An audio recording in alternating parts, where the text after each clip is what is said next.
En Inazuma Eleven existen recompensas que el 99% de los jugadores nunca han conseguido. Y no porque no quieran, sino porque son ridículamente difíciles. Hoy vamos a recorrer los juegos de Inazuma Eleven para ver cuáles son las recompensas más raras y difíciles de cada juego. Y te aviso, hay una que casi nadie en el mundo tiene. ¡Vamos allá!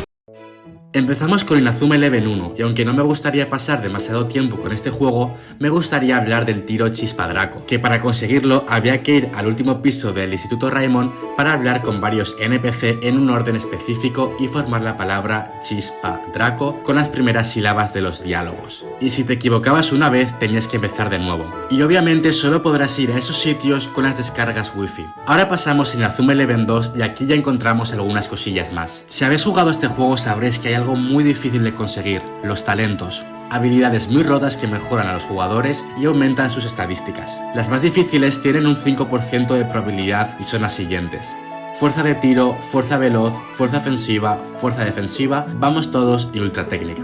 Por otro lado, las botas de fuego son muy difíciles de conseguir. La única forma es transferirlos desde Inazuma Eleven 1 usando dos consolas y los dos juegos. Y solo hay un ejemplar, así que es muy difícil de conseguirlas. Y ahora sí, ya empezamos con cosas más serias. Pasamos a Inazuma Eleven 3. Aquí encontramos recompensas con un 2% de probabilidad, ahorro, lance crítico, botas de Dédalo y mano espiritual. Esto es una locura, pero es que también hay talentos con solo un 1% de probabilidad, como Bagueza o Vamos Todos. En fin, una ida de olla. Luego, solo en torneos, hay algunas super técnicas con un 5%, además después de jugar 3 veces contra los equipos para tener tan solo esa oportunidad del 5%. Entre ellas se encuentran Excalibur, Espada de Odín, Cañón X, Remate Celestial, Mano Omega, Cometa Legendario y Fuego Total.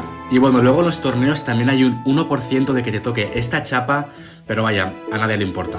Ahora vamos con Inazuma Eleven Go, y me siento obligado a empezar con las botas 0. Joder, soy el único que jugó 100 veces contra el equipo 0 y no las consiguió. Además, primero tienes que conectar tu versión con otra versión existente y jugar el partido del aftergame contra este equipo 0. Entonces, o tienes suerte y te cae directamente, o tienes que jugar contra este equipo en un partido amistoso con nivel 95 y con una probabilidad de drop de solo el 3%. Además, es imposible obtenerlo mediante intercambio, es decir, no puedes pasarlo de una versión a otra. Y no solo es el objeto más fuerte del juego, también te servirá para fichar jugadores como Shadow, Sound o Kevin. Después también están los guantes 0, también con un 3% de probabilidad de que te toquen. Para acabar con este juego quiero hablar de las famosas fichas Eje, que tienen entre un 5% y un 10% de probabilidad en partidos amistosos. Es un objeto muy raro pero muy poderoso en los juegos Go, ya que te permiten enseñar un espíritu guerrero a cualquier jugador. La probabilidad de que toque es muy baja, pero es que además tienes que recordar contra qué equipo puedes obtenerlas, ya que solo unos pocos lo dan. También se pueden encontrar en cofres, pero vaya, son muy pocas. Ahora pasamos al Inazuma Eleven Go Chronostones. Hablemos del uniforme del Earth Eleven junto a sus guantes y botas. Literalmente, hablamos de objetos que estuvieron baneados durante más de 5 años, y fue en 2020 cuando unos franceses tradujeron las contraseñas japonesas que nunca se distribuyeron, permitiendo conseguir los objetos junto a muchos otros como Megamark. Obviamente hoy en día ya no es tan difícil de conseguirlas, ya que ha salido a la luz, pero vaya que estuvo durante 5 años inactivo, entonces quería mencionarlo.